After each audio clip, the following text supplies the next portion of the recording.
Bonjour, je me présente à vous, Josiane. Je suis une professionnelle de la petite enfance. J'exerce dans ma commune et la mairie est mon employeur. Mon travail consiste à accueillir des enfants à domicile et donc j'accueille 3 enfants, le temps de travail des parents. Nous sommes une équipe de 15 assistantes maternelles, construite d'une directrice, d'une secrétaire pour tout ce qui est administratif, d'une infirmière pour le suivi santé des enfants et d'une éducatrice pour ce qui est animation. Et nous avons une journée par semaine dans un local de la mairie. Alors les structures où les assistantes maternelles peuvent travailler, c'est le relais des assistantes maternelles, ça c'est pour les indépendantes.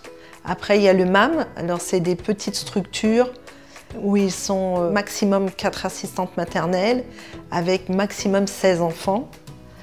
Et puis il y a aussi bien sûr la crèche familiale. Pour les études, il faut faire 120 heures de formation car notre poste n'est pas reconnu. Nous n'avons pas de diplôme. Par contre, vous pouvez passer la VAE, c'est validation des acquis d'expérience, qui débouchera après sur le CAP petite enfance pour pouvoir travailler dans les écoles maternelles comme ETSEM et les crèches collectives. Une journée type se compose d'accueil des parents. Depuis le Covid, nous le faisons à l'extérieur, avec masque des 2 parties. Ensuite, nous faisons l'échange et transmission de la nuit et de la soirée pour l'enfant. Dès que l'enfant est arrivé, on le passe au nettoyage des mains pour qu'il puisse jouer voilà, sans transmettre de microbes. Ensuite, moi, je commence par la musique. Je leur mets de la musique pour commencer la journée et je leur propose des petites activités s'ils ont le désir, donc pas à modeler, gommettes, dessin. Sinon, ils font jeu libre aussi, ça fait partie de leur journée, jeu libre, pour qu'ils inventent, qu'ils imaginent, voilà, qu'ils fassent un petit peu leur expérience de jeu tout seul. Et on peut sortir aussi, si le temps le permet, on peut sortir. Voilà, on a à disposition la médiathèque et la ludothèque dans les journées avec des jours bien précis. Après, nous avons le temps des repas qui sont préparés la veille. Donc nous passons à table avec lavage de mains, bien sûr. Et dans la matinée, on a changé la couche, évidemment, parce qu'on ne les laisse pas toute une matinée avec une seule couche. Et ensuite, nous avons un petit rituel voilà, avant de se préparer pour la sieste, donc une petite histoire ou 2. Et puis ensuite, on commence à parler du dodo. Donc on installe les enfants, on les déshabille, on les rechange, hein. Évidemment, on met une couche propre pour la sieste. Et puis ensuite, chacun va dans leur pièce voilà, pour dormir. Et là, c'est le moment où j'ai une pause pour déjeuner. Donc à partir de 13 h, la sieste est terminée. Donc je récupère les enfants, chacun leur tour, où j'ai un petit moment pour chacun. Donc de change, de câlin s'ils ont besoin. Et puis on passe au goûter. Et après le goûter, les parents arrivent chacun à leur tour avec des horaires différents. Voilà. Et donc les transmissions de la journée, si ça s'est bien passé ou pas, s'il y a eu des pleurs ou pas. Mais la journée n'est pas terminée pour moi parce que je continue.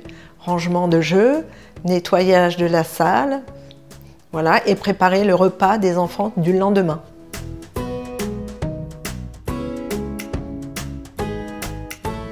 Ce que j'aime dans mon travail, c'est que chaque jour avec les enfants est différent.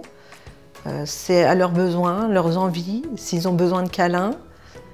C'est vraiment, voilà, c'est un métier pour moi qui est exceptionnel. Il faut être passionné, bien sûr, parce que c'est pas tous les jours facile, mais j'aime beaucoup travailler avec les enfants. Les difficultés de notre métier sont un rapport constant avec les enfants. Il faut être très attentif.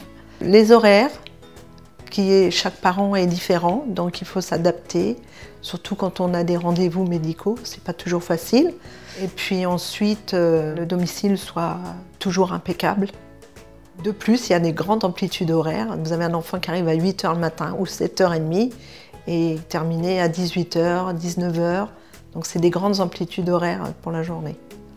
Les qualités et les compétences, c'est d'être disponible, accueillante, il faut avoir de l'empathie pour les parents, pour la famille. Chaque famille est différente, a une attente différente de notre part.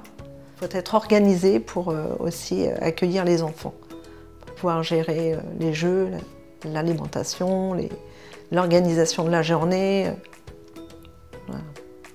Comment est-ce que le confinement a affecté votre façon de travailler, votre activité? Alors, comme nous sommes une équipe, c'était sur le volontariat. Nous étions que 2, donc une collègue et moi-même. Donc nous accueillions uniquement des enfants où les parents travaillaient dans le corps médical, avec des horaires atypiques, exceptionnels évidemment, parce que ce n'était pas évident pour les familles et pour nous aussi. Mais bon, le dévouement c'était du volontariat, donc je l'ai fait vraiment pour aider et puis pour soulager les familles, partir au travail tranquille. Voilà, et j'espère qu'ils étaient contents de mes services. Moi j'étais contente d'accueillir leurs enfants en tout cas dans ces moments difficiles.